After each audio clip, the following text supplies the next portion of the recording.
Amen amen. దేవునికి మహిమ కలుగును గాక.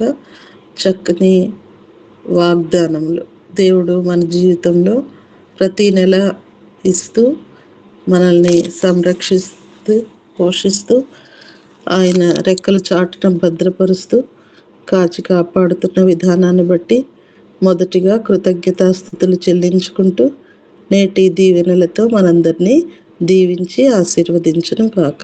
Amen amen. మరి ఈరోజు వాక్య సందేశాన్ని ఆశా శరణ్ పాస్టమ్ గారు అందజేయాలి, కానీ మరి వారికి ఇంటర్నెట్ సదుపాయం లేక రాలేరని చెప్పారు. అయితే ఈరోజు మరి సిస్టర్ కేజియా గారు అమెరికా నుంచి మనకి వాక్య సందేశాన్ని అందించడానికి ఒప్పుకున్నారు. కాబట్టి సమయాన్ని సిస్టర్ కేజియా గారికి ఇద్దాము. సిస్టర్ కేజియా గారు వందనాలండి. 6:10 వరకు మీకు సమయం ఉంటుంది. వాక్య సందేశాన్ని అందజేయవలసిందిగా ప్రేమపూర్వక ఆహ్వానము. వందనాలండి. ఈ అవకాశం ఇచ్చినందుకు దేవదేవునికి మొదటిగా నా హృదయపూర్వకమైన వందనాలు, కృతజ్ఞతాస్తుతులు చెల్లిస్తూ ఉన్నాను. అలాగే ఈ యొక్క మ్యూట్లో మీతో కలిసి ప్రభు వాక్యాన్ని పంచుకోవడానికి ఈ అవకాశం ఇచ్చిన సిస్టర్ గారికి, తన కుటుంబానికి కూడా నా హృదయపూర్వకమైన వందనాలు తెలియజేస్తూ ఉన్నాను. మరి ఈ సమయంలో ప్రభు ప్రేరణ బట్టి కొన్ని విషయాలను మనము దేవుని వాక్యంలో నుండి నేర్చుకున్నాము. దానికి ముందు ప్రభు యొక్క ఆత్మ సహాయాన్ని కోరుకుందాం. ప్రేమ నమ్మకము కలిగిన ప్రియ పరలోకమందున్న మా తండ్రి, నీకు వందనాలు, స్తుతులు, స్తోత్రాలు చెల్లిస్తున్నాను. ఈ సమయంలో నీ సన్నిధిలో ఈ రీతిగా చేరి నీతో కలిసి నిన్ను మహిమపరచడానికి, ఆరాధించడానికి నీ ప్రియ కుమారుడు, మా రక్షకుడైన యేసు క్రీస్తునందు మాకు అనుగ్రహించిన ఈ గొప్ప సహవాసాన్ని బట్టి నీ కృతజ్ఞతాస్తుతులు చెల్లిస్తున్నాను తండ్రి. ఇంతవరకు నేను పాటలు పాడి నాయన నీ వాక్యాన్ని చదవడానికి, నీ వాగ్దానాలను ఎత్తిపట్టి నాయన వాటిని ప్రొక్లెయిమ్ చేయడానికి మీరు కృపనిచ్చారు. మీకు స్తోత్రాలు చెల్లిస్తూ ఉన్నాను. అలాగే ఈ సమయంలో నన్ను మరుగుపరిచి మీరు మాట్లాడమని ప్రార్థిస్తూ ఉన్నాను ప్రభా. సమస్తము నీ యొక్క ఆధీనానికి అప్పగించుకుంటూ నన్ను నేను తగ్గించుకుంటూ నీ నామానికి మహిమ, ఘనత, ప్రభావంలో ఆరోపిస్తూ నా రక్షకుడు, విమోచకుడు, సజీవుడైన యేసుక్రీస్తు నామంలో స్తుతించి కృతజ్ఞతాస్తుతులు చెల్లించి ప్రార్థిస్తున్నాను తండ్రి. ఆమెన్. ప్రభునందు ప్రియమైన దేవుని బిడ్డలారా, ఈ సమయంలో మనము కొరింథీయులకు రాసిన 2వ పత్రిక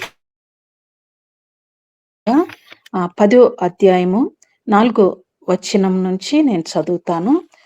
2 కొరింథీయులకు రాసిన పత్రిక 10వ అధ్యాయము 4వ వచనం నుండి చదువుతాను.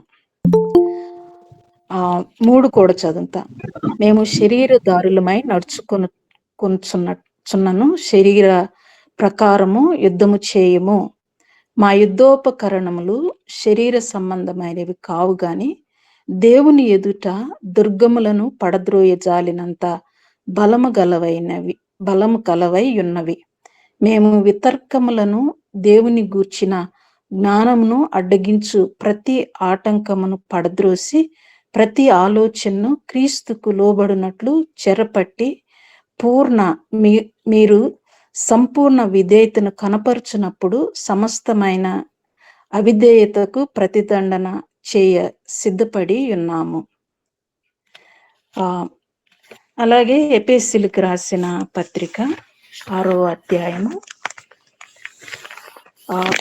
10వ వచనం నుంచి చదువుతున్నాను. తుదకు ప్రభు యొక్క మహాశక్తిని బట్టి ఆయన యందు బలవంతులై ఉండుడి.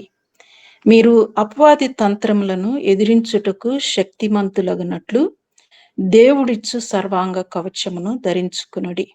ఏలయనగా మనము పోరాడునది శరీరులతో కాదు, కానీ ప్రధానులతోనూ అధికారులతోనూ ప్రస్తుత అంధకార సంబంధులకు లోకనాథులతోనూ ఆకాశ మండలమందున్న దురాత్మ సమూహముతోనూ పోరాడుచున్నాము.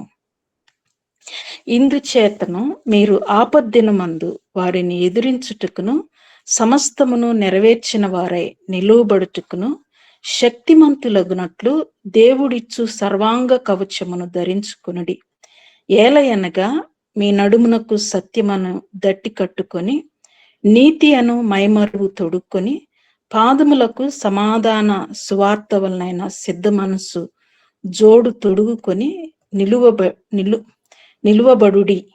ఇవన్నీయుగాక విశ్వాసమును డాలు పట్టుకొనుడి. దానితో మీరు దుష్టుని అగ్నిబాణములన్నీ ఆర్పుటకు శక్తిమంతులగుదురు.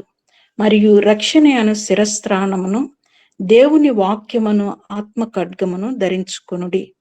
ఆత్మ వలన ప్రతి విషయమందును ప్రతి విధమైన ప్రార్థనా విజ్ఞాపనను చేయుచు ఆ విషయమై సమస్త పరిశుద్ధుల నిమిత్తమును సంపూర్ణమైన పట్టుదలతో విజ్ఞాపన చేయుచు మెలకుగా ఉండుడి.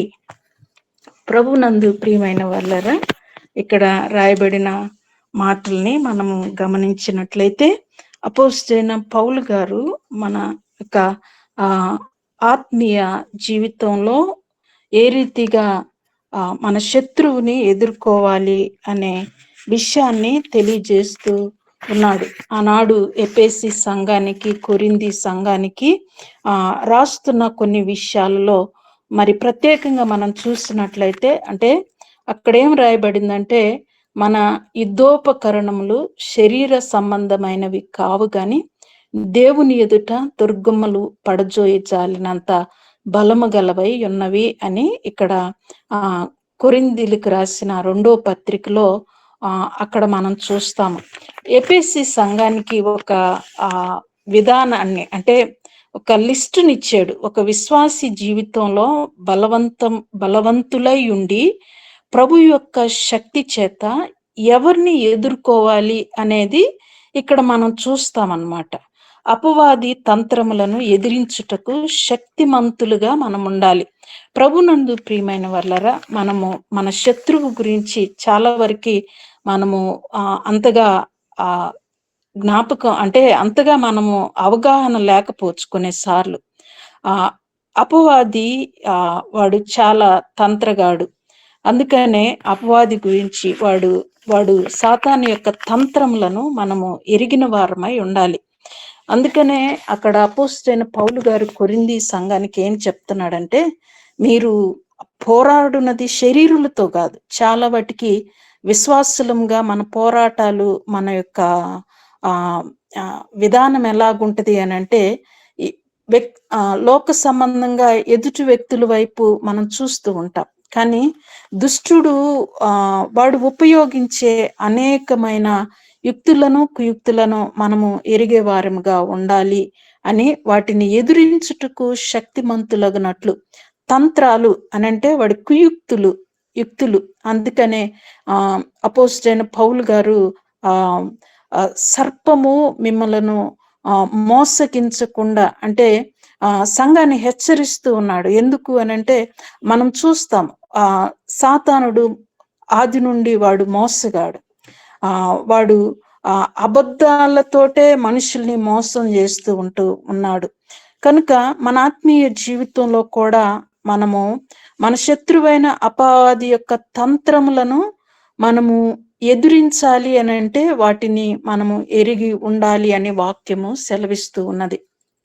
కనుక మనము ఒకటి గుర్తించుకోవాలి, మనము పోరాటాలు మనుషులతో కాదు కానీ మనము అపవాది వాడి యొక్క క్రియలను మనము ఎదిరించే వారముగా ఉండాలి. అందుకనే అక్కడ ఏమని అంటున్నాడు అని అంటే, మనం ఎవరితో పోరాడడం అంటే శరీరులతో కాదు కానీ ప్రధానులతోనూ అధికారులతోనూ ప్రస్తుత అంధకార సంబంధులకు లోకనాథులతోనూ ఆకాశ మండలమందు దురాత్మ సమూహములతోనూ పోరాడుచున్నాము. అంటే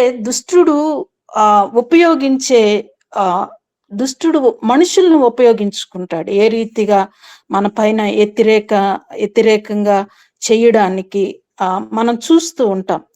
యోబు జీవితంలో చాలా చాలా విధానాలు మనుషుల మీద ఎలాగ దాడి చేసాడు అనేది మనం చూడొచ్చు. యోబు గారి జీవితంలో చూసినట్లయితే దేవుని దగ్గరికి వెళ్ళి యోబు మీద నీ సేవకుడు గురించి అంటే దేవుడు నీతిమంతుడైన నా సేవకుడు గురించి నీకు తెలుసా అంటే అతను ఊరకే నీకు భక్తి చేస్తున్నాడా అంటే దుష్టుడి యొక్క క్రియలు పలు పలు విధాలుగా ఉంటాయి. వాడు మన మన ఇంటిలోని వాళ్ళను వాడుకోవచ్చు, లేకుంటే మన స్నేహితులను వాడుకోవచ్చు, విశ్వాసుల్ని వాడుకోవచ్చు, ఎవరినైనా వాడుకుంటాడు అనమాట.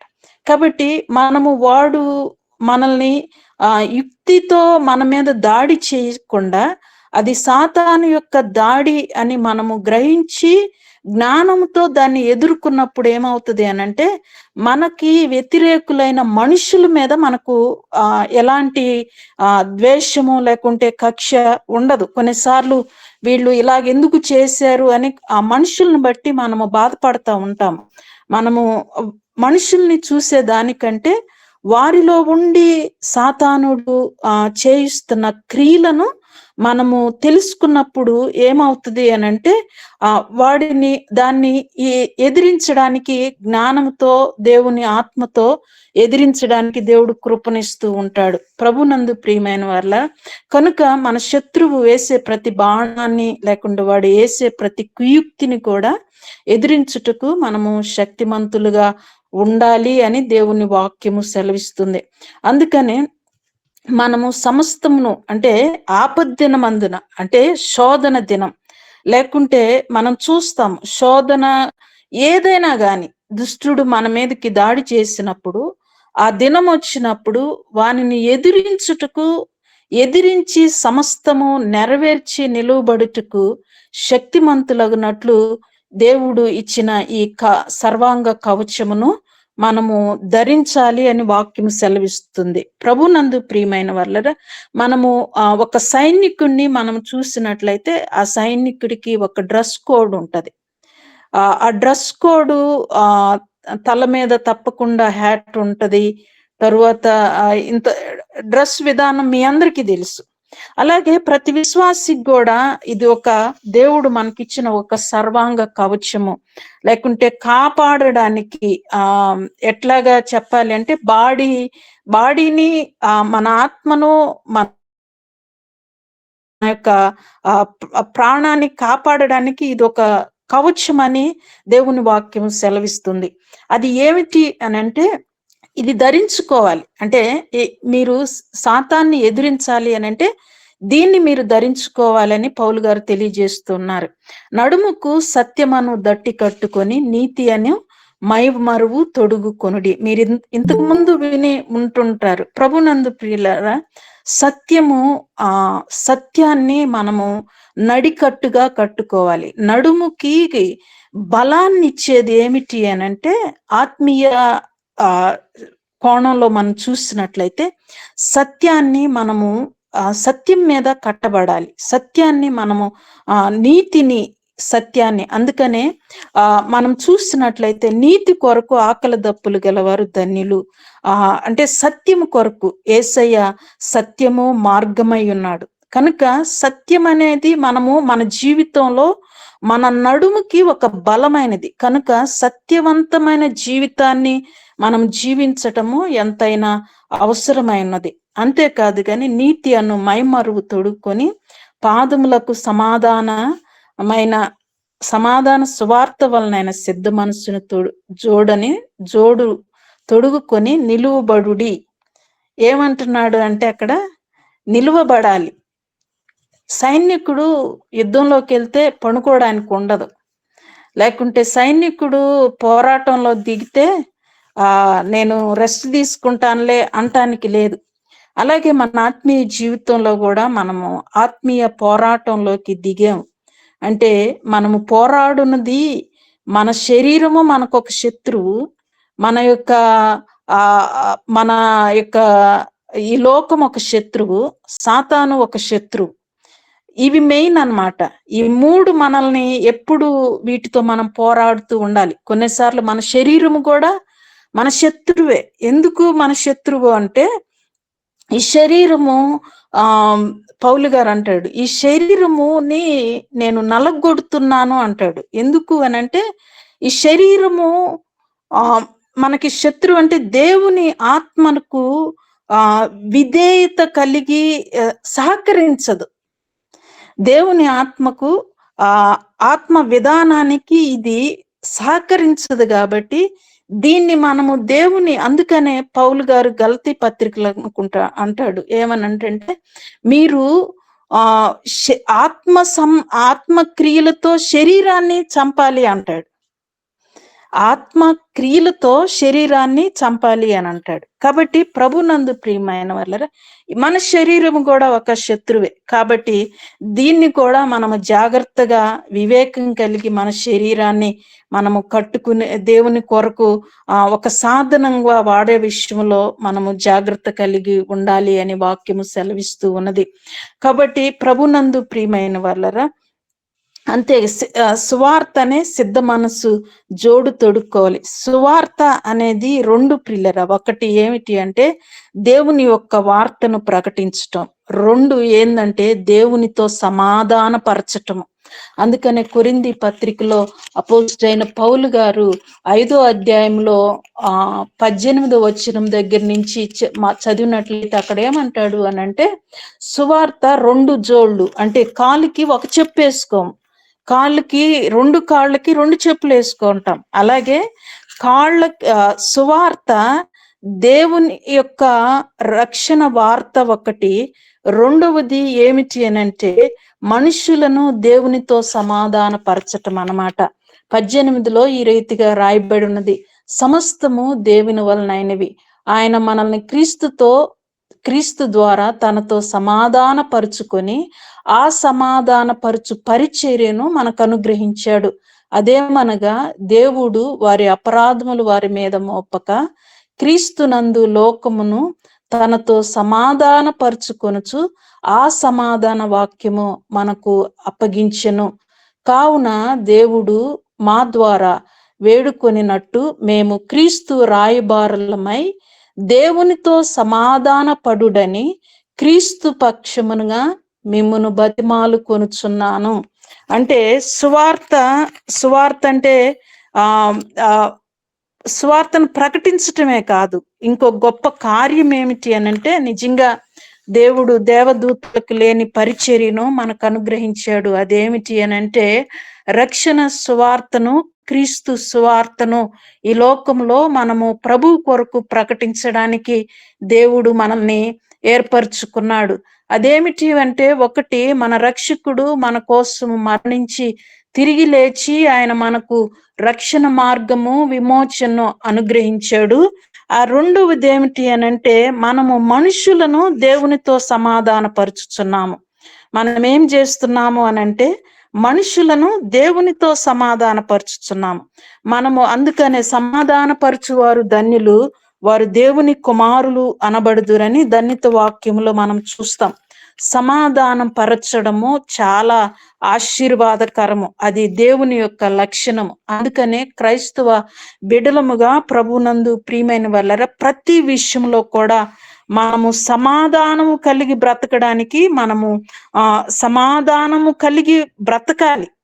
ప్రతి ఒక్కరితో శక్యమైనంత వరకు మనము సమాధానము కలిగి ఉండాలి. క్షమాపణ చాలా గొప్ప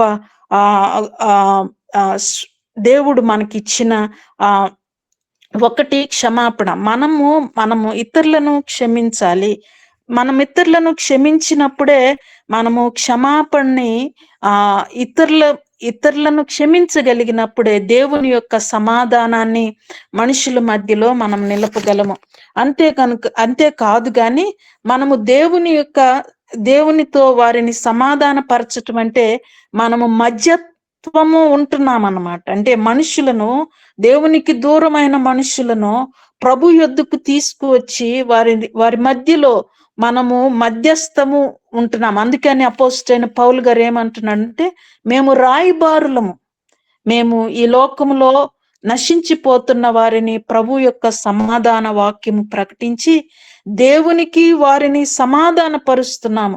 అట్టి శ్రేష్టమైన పరిచర్యను, సువార్త పరిచర్యను దేవుడు మనకు అప్పగించాడు. ప్రియులరా, ఎంత గొప్ప ధన్యత కదా! ప్రభు దేవుని యొక్క సువార్త ప్రకటించటము చాలా ధన్యత. దేవుడు ఆ దేవుడు మనకి దేవదూతలకు లేని ఆ గొప్ప పరిచర్యను మనకు అప్పగించాడు. అంతేకాదు గాని ఈ జోడు తొడుక్కున్న వ్యక్తి ఏం చేయాలంటే నిలబడి ఉండాలి. నిలబడి ఉన్నవాడే యుద్ధం చేయగలడు. కనుక మనం కూడా నిలబడి ఉండాలి. ఆత్మీయంగా నిలబడి ఉండటము అనంటే ఏంటి అనంటే దేవునితో సహవాసం కలిగి ఉండటం అన్నమాట. అందుకనే యేసుక్రీస్తు ప్రభు శిష్యులతో చెబుతూ, శిష్యులు వారు శరీరము అంటే ప్రార్థన చేయడానికి వెళ్ళినప్పుడు వారు కునికిపాటు పడుతూ ఉన్న దాన్ని బట్టి చూసేమంటాడు అని అంటే ఆత్మసిద్ధమే గాని శరీరము బలహీనము. కనుక బలహీనమైన ఈ శరీరము ప్రభు సన్నిధిలో ఆత్మీయంగా నిలబడటం అంటే బలవంతులముగా సత్యమందు మనము స్థిరము కలిగి నిలబడటం అనేది చాలా అవసరం అన్నమాట. అంతేకాదు గాని ప్రియులరా, అక్కడ ఏమంటే ఇవన్నీయుగాక అంటే ఇవన్నీయుగాక ఇంకా మెయిన్ ఏమిటంటే విశ్వాసమను డాలు పట్టుకొనుడి, దీనితో మీరు దుష్టుని అగ్ని బాణములను ఆర్పుటకు శక్తిమంతులవుదురు. విశ్వాసము, అందుకనే అపోస్తలైన పౌలు గారు అంటాడు, విశ్వాసమునకు కర్తయు దాన్ని కొనసాగించువాడైన యేసు వైపు చూస్తూ ఈ జీవిత పరుగు పందెంలో నేను ఓపికతో పరిగెత్తుతున్నాను అంటాడు. అంతేకాదు కానీ హెబ్రీ పత్రికలో మనం చూసినట్లయితే ఏమంటాడు అంటే హెబ్రీ భక్తుడు విశ్వాసము లేకుండా దేవునికి ఇష్టలై ఉండుట అసాధ్యము అంటాడు. విశ్వాసము ఏమిటి? విశ్వాసం అంటే ప్రియులరా, చాలా సార్లు మన విశ్వాసము, మన నిరీక్షణ ఏమిటి అని అంటే మనము ప్రభుతో ఉంటాము అనేది గొప్ప విశ్వాసం ప్రియులరా. అంటే నేను ఈ క్షణం కన్ను మూస్తే నేను ప్రభు పాదముల దగ్గరికి, నేను ప్రభు సన్నిధిలో ఉంటాను అనే నిరీక్షణే విశ్వాసం అన్నమాట. అంతేకాదు గాని మనము విశ్వాసముతో ప్రభు వైపు మనం సాగే వారముగా ఉండాలి. అప్పుడు దుష్టుడి యొక్క అగ్ని బాణములను ఆర్పుటకు అప్పుడు మనం విశ్వాసంతోనే వాడిని విశ్వాసంతో ఎదుర్కోవాలి పిల్లరా. మన విశ్వాసము ప్రభునందు ఎక్కడ మనం ఈ విశ్వాసాన్ని సంపాదించుకుంటాము అనంటే, నా అనుభవంలో నేను చెప్తున్నాను, ఎంతగా మనము దేవుని పైన ఆధారపడి బ్రతుకుతామో అంతగా మన విశ్వాసము బలం పొందుకుంటుంది. ఆ దేవుని మీద ఆధారపడటం విశ్వాసం, దేవుని మీద నిరీక్షించటం విశ్వాసం. చాలా సార్లు మనము విశ్వాసంతో ప్రభు వైపు చూసేదానికంటే కూడా మనకున్న ఇప్పుడు లోక పరిస్థితులు, మనకున్న సౌఖ్యాలు, మనకున్న అనేకమైన సౌఖ్యాలను బట్టి మనము విశ్వాసము మన జీవితంలో అంతగా మనం ఫలింపుగా విశ్వాసం మీద ఆధారపడాల్సిన అవసరం లేని స్థితిలో ఈనాడు క్రైస్తవ లోకం ఉన్నది. ప్రభునందు ప్రియమైన వాళ్ళ ఎన్నున్న ప్రభు పాదముల దగ్గర కనిపెట్టి ఆయన యొద్ద ఆధారపడి బ్రతకటము ఎంతైనా అవసరము. మరి అక్కడ మనం చూసినట్లయితే అంటాడు, రక్షణను శిరస్త్రాణమును దేవుని వాక్యమును ఆత్మ ఖడ్గమును ధరించుకునుడి. రక్షణ అను శిరస్త్రాణము ఇది మన యొక్క తలను కాసేది ప్రియులరా. ఆ తల, అందుకనే మన యొక్క నిత్యము మన ఆలోచనలు, మన నిత్యము ప్రభువు యొక్క దృష్టి, మన ధ్యానము, మన దృష్టి, మన నిరీక్షణ ప్రభు యొక్క ప్రభునందు మన నిరీక్షణ నిత్యము ఉండవలసిన వారమై ఉన్నాము.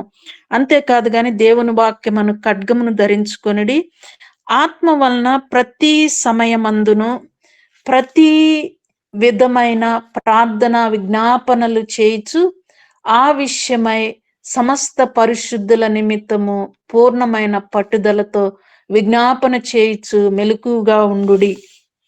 పిల్లల యుద్ధంలో మనం కొనసాగినప్పుడు ఆ యుద్ధంలో నిలబడాలి. నిలబడిన వ్యక్తి చేయవలసింది ఏమిటి అనంటే విజ్ఞాపన చేసేవారుగా ఉండాలి. దేవుని యొక్క సన్నిధిలో పరిశుద్ధుల నిమిత్తము విజ్ఞాపన చేసే వారంగా ఉండాలి.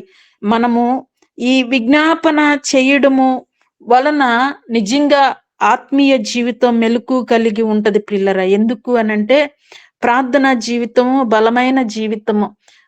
నా ఆత్మీయ జీవితంలో నేను చెప్పగలను, నేను ప్రార్థించాను, ప్రార్థిస్తూ ఉన్నాను కాబట్టి నేను చెప్పగలను. ఆ ప్రార్థన జీవితంలో నుండి ప్రభు నాకు నేను చేసిన ప్రార్థన అంశాలే ఒక పుస్తకంగా అవడానికి కారణమయ్యింది.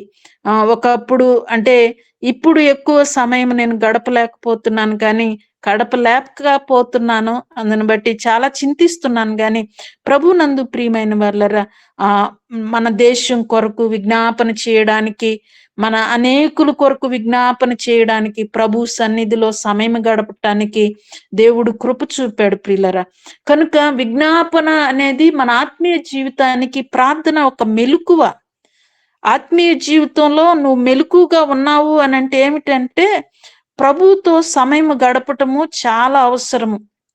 ప్రభుతో నీ సమయాన్ని గడిపినప్పుడు నువ్వు ఇతరుల కొరకు ప్రార్థించటం చాలా ఆశీర్వాదకరమైనది ప్రియులరా. చాలా మంది మనము ప్రార్థించినప్పుడు మన విషయాల గురించి, మన కొరకు, మన ఇంట్లో వాళ్ళ కొరకు, మన కొరకే మనము అడిగేటానికే సమయం సరిపోతూ ఉంటది. కానీ మనము ఇతరుల కొరకు, నశించిపోతున్న ఆత్మల కొరకు మనము ప్రార్థించవలసిన వారంగా అయి ఉన్నాము. ప్రభునందు ప్రియమైన వాళ్ళరా, ఒక వ్యక్తి మనం ఇక్కడ కూర్చున్న ఈ గంటలో ఎన్ని ప్రాణాలు పోయి ఉంటాయో కదా.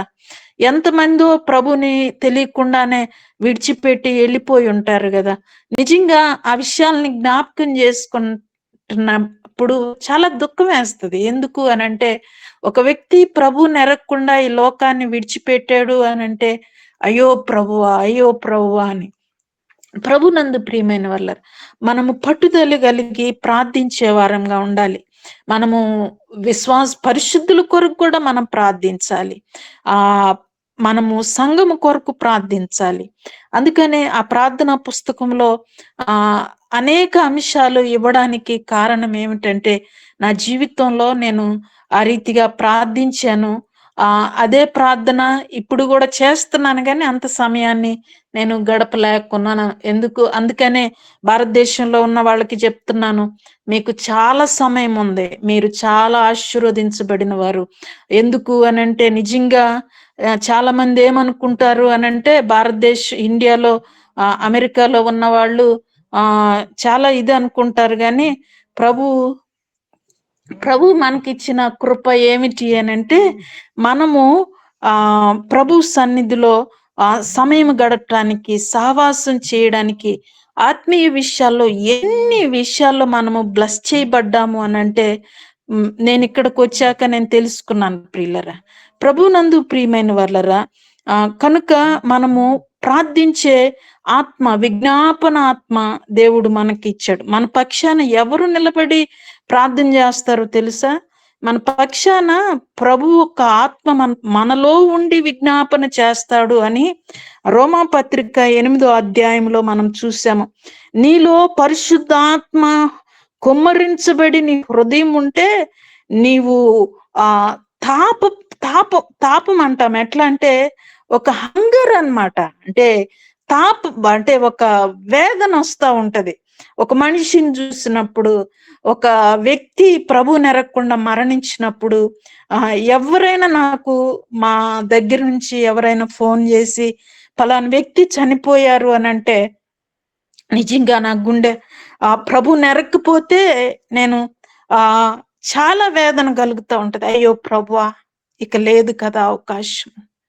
ప్రభునందు ప్రియమైన వాళ్ళరా, నశించిపోతున్న ఆత్మల కొరకు మనం వెళ్ళి సువార్త పోవచ్చేమో కానీ మనము పరిశుద్ధాత్మ దేవుని ఆత్మ చేత మనము ఆయన పాద సన్నిధిలో నిలబడే వారంగా ఉండాలి ప్రియులరా. జ్ఞాపకం చేసుకుందాం, బైబిల్లో ఉన్న భక్తులు ఎస్తేరు ప్రార్థన ద్వారా తన ప్రజల్ని రక్షించుకుంది.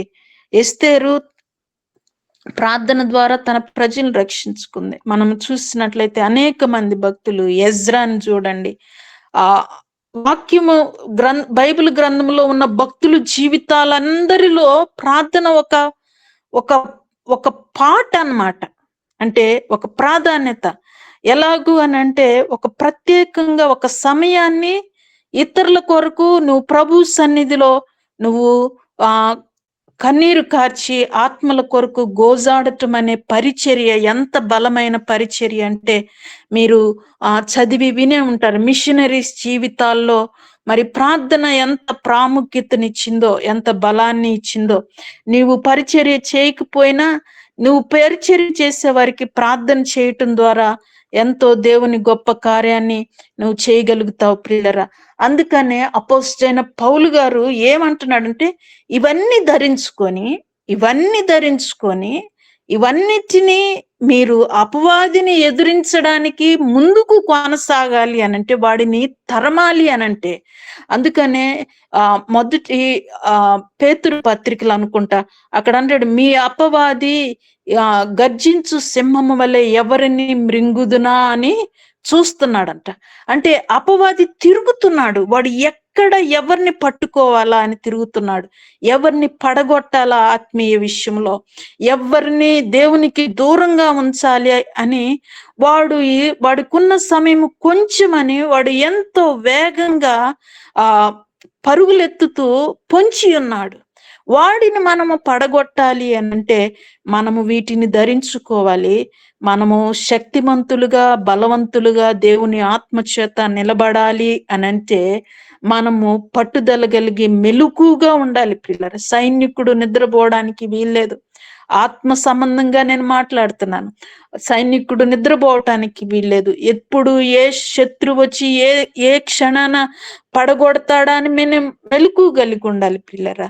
మన కుటుంబం నిమిత్తము ఇంకా నేను ఇలాగ చెప్పగలను, నీ ఇంటిలో ఇంకా ప్రభు నెరగని ఆత్మలు ఉన్నాయి అని అంటే దాని నీవు చచ్చిన శవం మధ్య నీవు ఉంటున్నావు అని నువ్వు చూసినప్పుడు, నేను ఒకటే అంటాను, చనిపోయిన తర్వాత గుండెలు బాదుకునే దానికంటే బ్రతికుండగానే రక్షణ లేని వ్యక్తుల కొరకు ప్రభు సన్నిధిలో గుండెలు బాదుకుంటే నువ్వు ఒక దినాన వారిని బట్టి సంతోషించగలవు ప్రియులరా. నీవు ప్రభు సన్నిధిలో ఇంకా ప్రభు ఎరగని వారు నీ ఇంటిలో ఉంటే నీకు మనస్సు నెమ్మది ఉంటదా, నిద్ర ఉంటదా? నిజంగా ప్రియులరా, నా కూతురు ప్రభువుని ఎరిగే అంతవరకు నాకు సరి అయిన మనస్సు, నాకు ఎప్పుడు నా కూతురు ఎప్పుడు రక్షణలోకి వస్తుందా, ఎప్పుడు ప్రభువుని అంగీకరిస్తుందా, ఎప్పుడు బాప్తీసం తీసుకుంటుందా, ఎప్పుడు రక్షణ తీర్మానంలోకి వెళ్తుందా అని ఈ వేదనతో కొన్ని సంవత్సరాలు నా కూతురు రక్షణలోకి వచ్చేంత వరకు నా మనస్సులో ఆ నెమ్మది లేని స్థితిని నేను చూశాను. ఎప్పుడైతే రక్షణలోకి వచ్చిందో నేను సంతోషించాను ప్రియులరా. మన జీవితంలో కూడా రక్షణ లేని వారు నీ ఇంటిలో ఉన్నట్టయితే, ఆత్మీయ స్థితిలో దిగజారిపోయిన వారు నీ ఇంటిలో ఉన్నట్లయితే నీవు ప్రభు సన్నిధిలో పాదాలు పట్టుకొని రోధించాలి ప్రియులరా. మన ఏ క్షణం ఏం జరుగుతుందో మనకు తెలీదు, మన ప్రాణం ఎప్పుడు పోతుందో తెలీదు. నీ బిడ్డల్ని నీవు ప్రభు విషయమై హెచ్చరించాలి. ఇంకా ప్రభు గురించి తెలియకున్నా ఉన్నారా, వాళ్ళని సువార్తతోనూ మాట్లాడాలి. నీ యొక్క కుటుంబంలో నీ భాగస్వాములు ఇంకా రక్షణ లేకుండా ఉన్నారా, వాళ్ళకి ప్రభు యొక్క వాక్యంతో హెచ్చరించాలి. వారి నిమిత్తం ప్రభు పాదాలు పట్టుకోలయ్యా. నా కుటుంబంలో ఏ ఒక్కరు కూడా, నేను ఒకటే ప్రార్థన చేశాను, నా రక్త సంబంధికుల్లో గాని నా కుటుంబంలో కానీ ఏ ఒక్కరు కూడా నిన్ను ఎరగకుండా ఈ లోకం విడిచిపెట్టి వెళ్ళడానికి వీల్లేదు ప్రభువా. ఇది నా ప్రార్థన. అవును, రోధించి కన్నీరు కార్చి ప్రభు సన్నిధిలో మనము రోధిస్తే ఒకప్పుడు వారిని బట్టి సంతోషిస్తాం ప్రియులరా. ప్రభునందు ప్రియమైన వాళ్ళరా, మనము వీటన్నిటిని మనము సాతానుని ఎదిరించడానికి శక్తిమంతులుగాను, ఇతరుల క్షేమము కోరి దేవునికి నశించిపోతున్న ఆత్మల మధ్య ఆశీర్వాదంగాను మనం ఉండాలి. అందుకే మనల్ని ప్రభు రక్షించుకున్నాడు. ఆయన కొరకు మనము నిలబడాలి, మెలకు కలిగి ఉండాలి. ఆత్మీయ మెలకువ చాలా అవసరం ప్రియులరా. ఆత్మీయ వివేచన చాలా అవసరము, ఆత్మీయ గ్రహింపు చాలా అవసరము. ఆత్మీయ జీవితంలో నీవు యుద్ధంలో నిలబడ్డావు అనంటే శత్రువు, నీ ఎదుట ఉన్న శత్రువు వాడు అతి కుయుక్తిపరుడు. ఆ కుయుక్తిపరుడు వాడి తంత్రాలను ఎదిరించడానికి మనము శక్తిమంతులుగా దేవుని జ్ఞానము చేత, దేవుని ఆత్మ చేత, పరిశుద్ధాత్మ దేవుని చేత మనము నింపబడినప్పుడు నిజంగా శత్రువుని మనం ఎదిరించగలం. ఎందుకు అనంటే మన ప్రభువు వాడిని ఎదిరించి వాడి తలను చితకగొట్టి శత్రువు పైన మనకు అధికారం ఇచ్చాడు. ఆ అధికారాన్ని మనం వాడుకోవటం నేర్చుకోవాలి. ఆ అధికారమును వాడు మన కాళ్ళ కింద ఉంచబడ్డాడు ప్రియులారా. సాతానుడు వాడు మన కాళ్ళ కింద ఉంచబడ్డాడు. దేవుడు వాడిని మన కాళ్ళ కిందకు తీసుకొచ్చాడు. కాబట్టి ప్రభునందు ప్రియమైన వాళ్ళరా, ప్రభు యొక్క నామంలో మనం శక్తిమంతులముగా, ఆయన ఆత్మచేత బలవంతులుగా మరి దుష్టుడిని, లోకమును, శరీరమును జయిస్తూ నశించిపోతున్న ఆత్మల మధ్యలో ప్రభు దగ్గర మనం నిలబడవలసిన వారమై ఉన్నాము. అట్టి రీతిగా ఉండడానికి ప్రభు తన కృపను, పరిశుద్ధాత్మ దేవుని సహాయాన్ని, నడిపింపును, శక్తిని మనకు అనుగ్రహించి దీవించునుగాక. ఆమెన్. దేవుడి మాటలు మన వినికిడిలో దీవించునుగాక. ఆమెన్. ఆమెన్. ఆమెన్. చక్కని శ్రేష్టమైనటువంటి వాక్య సందేశాన్ని మరి దినము సిస్టర్ కేజియా గారు మన మధ్య ఉంచారు. మనము ఏ విధముగా ఉన్నామో మనల్ని మనము పరిశీలన చేసుకోవాలి. అలాగే మన కుటుంబాలలో, మన బంధువుల కుటుంబాలలో, మన ఇరుగు పొరుగు వారు, అలాగే మన పనిచేసే ఆఫీసుల్లోనూ, పాఠశాలల్లోనూ అనేక మంది రక్షణ లేని వారు ఇంకా లోకంలో మిగిలిపోతూనే ఉన్నారు. ఇప్పుడైతే యేసు ప్రభువుల వారు మరి గాడిదనెక్కి సువార్త ప్రకటిస్తూ నెమ్మదిగా ఆయన ఉన్నారు. కానీ రెండవసారి ఆయన గుర్రము ఎక్కి తీర్పు తీర్చడానికి వచ్చినప్పుడు మరి మనమైతే ఉంటాము, కానీ మనతో ఉన్నటువంటి మన బంధువర్గము, మన ఆత్మీయులు ఉంటారా? ఆయన తీర్పుకి మరి గురి అయిపోతారా? ఒకసారి మనల్ని మనం పరిశీలన చేసుకుంటే అమ్మో ఎంతమంది మన వాళ్ళు ఉండిపోతారో కదండి. మనమైతే రక్షింపబడ్డాం, కానీ ఇంకా వారు రక్షింపబడలేదు. వారి కొరకు మనము విజ్ఞాపన ప్రార్థనలు దేవునికి అనుదినము వారి రక్షణలోకి వచ్చే వరకు మరి చేసేవారముగా మనము ఉండాలి. ఆయన రెండవసారి కొదమ సింహము వలె వస్తాడు. ఇంకప్పుడు దయ, జాలి, సువార్త, అమ్మా రండి అని అనరు. శిక్ష విధించుకుంటూ వెళ్ళిపోతారు. అట్టి శిక్షకి మనము గురి కాకుండా ఉండాలంటే ఈరోజు మనము మరి ఈ ఆత్మ సంబంధమైనటువంటి పోరాడాలి.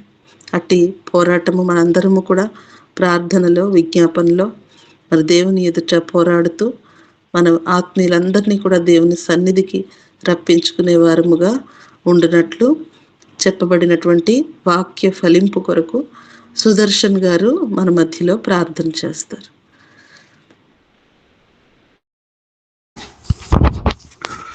ప్రేమ కలిగిన తండ్రి, పరిశుద్ధ దేవాని పరిశుద్ధ నామము నాకు స్తుతులు స్తోత్రములు చెల్లిస్తున్నాను. మహోన్నతుడా, మహాగణుడా, నీకు వందనాలు, స్తుతులు స్తోత్రాలు. ఆకాశము పడజాడు దేవుడు, కెరూబులు శరాబుల మధ్య ఆశ్రయమైన దేవానికి స్తుతి స్తోత్రాలు చెల్లిస్తున్నాను. గడిచిన కాలం అంతా ప్రభువా నీ రెక్కల చాటున నన్ను మమ్మల్ని భద్రపరుచుకొని రాత్రంతా మంచి నిద్రనిచ్చి ప్రభు ఉదయం లేవగానే తండ్రి అయినా నీ ముఖ దర్శనం చేసుకునే భాగ్యమును మాకు అనుగ్రహించి నీ పాదముల సాగిల పట్టుకునిచ్చి నీ కృపావరమును బట్టి మీ వందనాలు, స్తుతులు స్తోత్రాలు చెల్లిస్తున్నాను.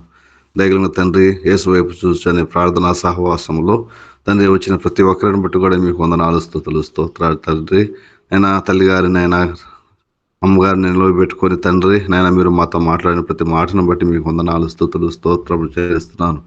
నా దేవా, మేమునైనా తండ్రి మేము బలహీనులమైనప్పటికీ మీరునైనా మీ రక్తము చేత మమ్మల్ని బలపరిచినారు తండ్రి. నైనా ఈ లోకములో ఎంతో ప్రభువా తండ్రి నైనా ఎంతో మంది నీ మహిమను, నీ గొప్పతనము తెలియక ఎంతో మంది నశించిపోతున్నారు. వారి కొరకు ప్రభువా మేము కూడా తండ్రి నైనా ప్రార్థన చేయగలిగే స్థితిలో మమ్మల్ని ఉంచినందుకు మీకు వందనాలు, స్తుతులు స్తోత్రాలు చెల్లిస్తున్నాను. మేము రక్షింపబడట కాదు కానీ తండ్రి నేను ఎంతో మంది నశించి నరకానికి పోతున్నారు ప్రభు. వారి కొరకు మేము ప్రార్థన చేసి నైనా మా యొక్క విశ్వాసమని దట్టిని మేము మా తండ్రి మా నడుము కట్టుకొని నైనా తండ్రి నీ గొప్పతనమును మేము తండ్రి ఇతరులకు పంచులాగా సహాయం చేయమని ప్రార్థిస్తున్నాను. చేరు వచ్చిన ప్రతి ఒక్కరిని బట్టి కూడా మీకు వందనాలు, స్తుతులు స్తోత్రములు చెల్లిస్తూ ఉదయకాలం నుంచి సాయంత్రం వరకు మా జీవిత యాత్రలో మేము ముందుకు వెళుచుండగా ప్రభా నాయన తండ్రి నాయన ఏ అపాయము ఏ కీడును మాకు తండ్రి కలగకుండా మమ్మల్ని ఎత్తుపట్టుకున్నామని సమస్త ఘనత మహిమ ప్రభావం మీకు ఆరోపించుకుంటూ మా ప్రభువును మా రక్షకుడు నాయన యేసు క్రీస్తు వారి అతి పరిశుద్ధమైన ఘనమైన నామములో స్తుతించి ప్రార్థించి అడిగి వేడుకుంటున్నాం తండ్రి. ఆమేన్. Amen amen. చక్కని ప్రార్థన చేసిన సుదర్శన్ గారికి వందనాలు. పద్మావతి గారు, మీ కోడల ఆరోగ్యం ఎలా ఉందండి? బాగుందా? పద్మావతి గారు మరి మాట్లాడడానికి వీలవ్వదు. ఓకే, అందరము కలిసి పరలోక ప్రార్థన చెప్దామండి. ప్రభు నేర్పిన ప్రార్థన.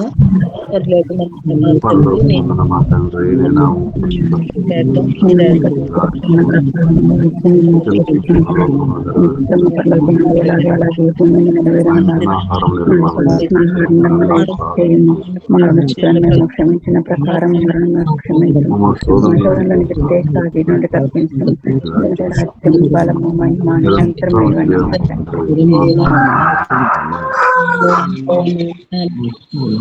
మరి మన మధ్యలో అన్నాజోన్ గారు వచ్చారు. మరి వివాహము చక్కగా జరిగింది. అమ్మగారు ఒక మాటలో మరి అందరికి చెప్పండి. దేవుని పరిశుద్ధ నామమునకు మహిమ కలుగును గాక. మరి దేవాతి దేవుడు మరి కార్యాలు ఎంతో ఆశ్చర్యకరంగా ఉంటాయి. మరి పాపేమో మా మనమరాలు, మా పెద్ద కూతురు జర్మనీలో, చెన్నైలో బీటెక్ చేసి జర్మనీలో ఎంఎస్ చేయడానికని వెళ్ళింది. అక్కడికి వెళ్ళిన తర్వాత తను ప్రేయర్ గ్రూప్ స్టార్ట్ చేసింది. ఆ ప్రేయర్ గ్రూప్ లో చాలా మంది జాయిన్ అయ్యారు. అన్ని కంట్రీస్ నుంచి జాయిన్ అయ్యారు. మంగళవారం బైబిల్ స్టడీ, శుక్రవారం ఫాస్టింగ్ ప్రేయర్ లో. దాంట్లో ఒక ముసలావిడ చాలా కాలం నుంచి పాపని అబ్జర్వ్ చేస్తా, మీరు ఏ ఊరమ్మా, ఎక్కడి నుంచి వచ్చావు, ఏంటని అడుగుతుంటే, నేను చెన్నై అండి, మా అమ్మ మా నాయన చెన్నైలో ఉంటారు, నేను చదువుకోవడానికి ఇక్కడికి వచ్చాను అని చెప్పింది. మరి దేవుని కార్యాలు అసలు ఎంత ఆశ్చర్యంగా ఉంటాయో అసలు చెప్పుకోవడానికి కూడా చాలా మనసు చాలా అసలు సరిపడలేదు. మరి ఆమె చూసి మరి వాళ్ళ బంధువులకు చెప్పింది, ఇలాగా ఒక అమ్మాయిని చాలా కాలం నుంచి నేను చూస్తున్నాను, చాలా భక్తిగా ఉంటది, మన అబ్బాయికి అయితే సరిపోతున్న వాళ్ళ బంధువులకు చెప్పింది. వాళ్ళ అమ్మ నాయనేమో మధురైలో ఉంటారు.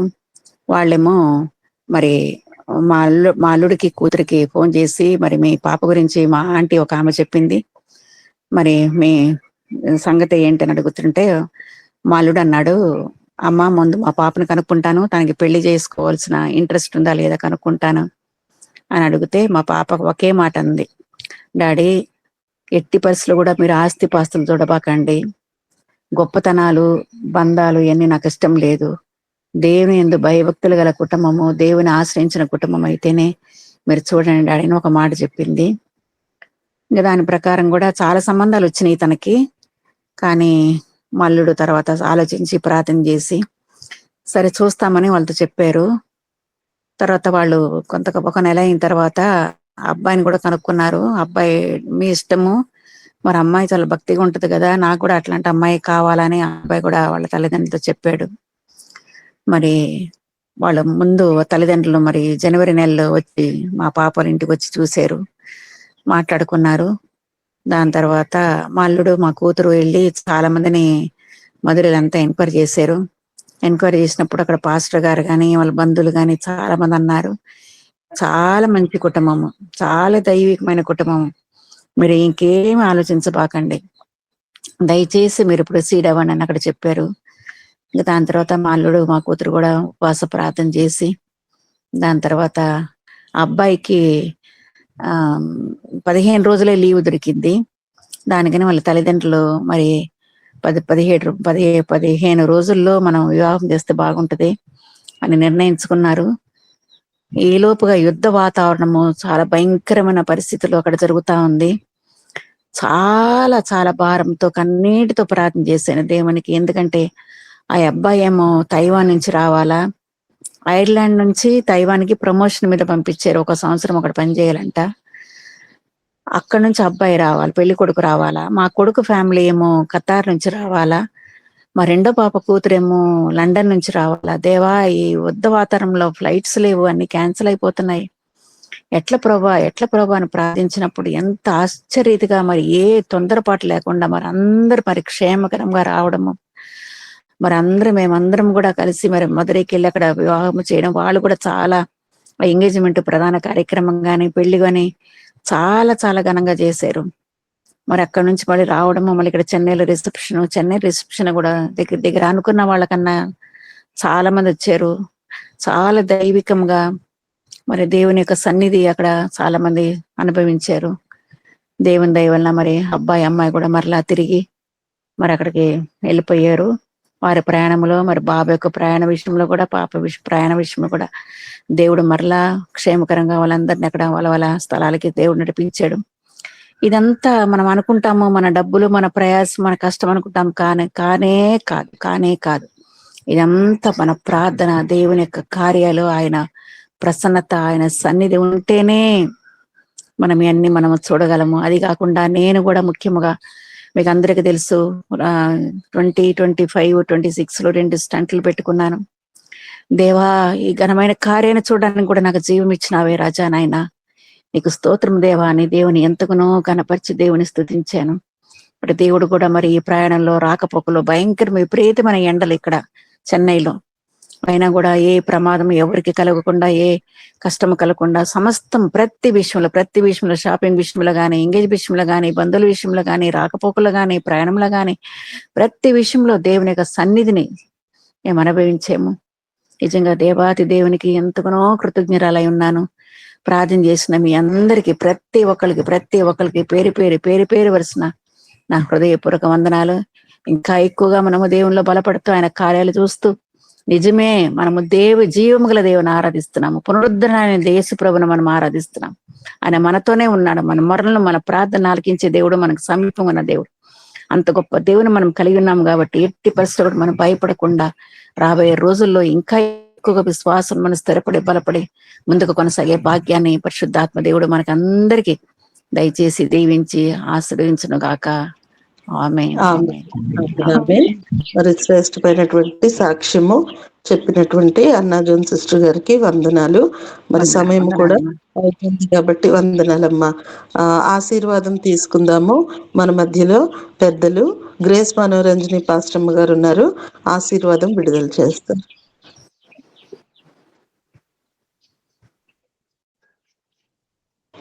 అమ్మ అన్మ్యూట్ చేసుకోండి, మ్యూట్ లోకి వెళ్ళిపోయారు. మన తండ్రి అయిన దేవుని ప్రేమ, ప్రభువైన యేసుక్రీస్తు కృప, పరిశుద్ధాత్మ యొక్క అన్యోన్య సహవాసం ఇప్పుడు ఎల్లప్పుడూ సదాకాలం మీట్లో చేరిన వారందరికీ, వారి కుటుంబాలకు, రాలేకపోయిన వారికి, వారి కుటుంబాలకు, వాక్యం అందించిన కేసీఆర్ గారికి, వారి కుటుంబానికి, సకల పరిస్థితులకు సదాకాలం తోడనిట్టును కాక. చాలా చాలా వందనాలండి సిస్టర్ కేసీఆర్ గారు, వందనాలు.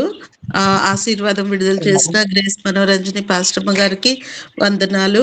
అన్నాజోన్ సిస్టర్ గారికి వందనాలు. అందరికీ కూడి వచ్చిన అందరికీ పేరు పేరున వందనాలండి.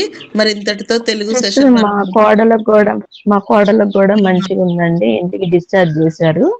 అంతా బాగానే ఉంది. ప్రార్థన చేసిన మీ అందరికి వందనాలండి. వందనాలండి. ఓకే, తెలుగు సెషన్ మనం ఇంతటితో ముగించుకుని